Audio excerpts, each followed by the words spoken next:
Thailand లో అతి పెద్ద వెంకటేశ్వర స్వామి దేవాలయం ఇది. సరిగ్గా ఆలయం ముందు ఈ శ్రీవారి పెద్ద పెద్ద పాదాలు చూడడానికి 2 కళ్ళు సరిపోవు. వెంకన్న స్వామికి ప్రతిరోజు ఇక్కడ పూజలు జరుగుతాయంట. స్వామివారిని చూస్తుంటే అలా చూస్తూ ఉండిపోవాలనిపిస్తుంది. థాయ్ వాళ్ళు కూడా చాలా ఇష్టంగా పూజిస్తారు.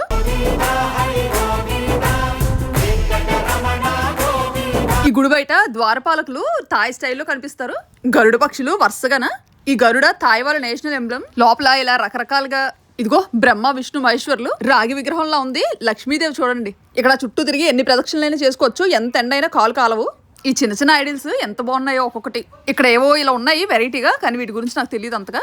మీకు తెలిస్తే కామెంట్ చేయండి. ఆ పైన చిన్న చిన్న గంటల్లో ఉన్నాయి కదా నల్లగా, విండ్ చైమ్స్. అవి గాలికి అవి చేసిన శబ్దాలు ఎంత బాగుంటాయో వినడానికి. థాయిలాండ్ వచ్చినప్పుడు మీరు కూడా స్వామివారిని దర్శించుకోవాలనుకుంటే కాంచనబురి వచ్చేయండి. బ్యాంకాక్ నుండి 2 గంటలే. ఇక్కడికి దగ్గరలో ఎర్వన్ వాటర్ ఫాల్స్ కూడా ఉంది. ఇది ఫుల్ వీడియో ఈ కింద ఉన్న లింక్ లో పెట్టాను చూడండి. ఈ ఎండకి చెట్టు కింద కూర్చుని పేరు బుడ్డోళ్ళు ఇద్దరు.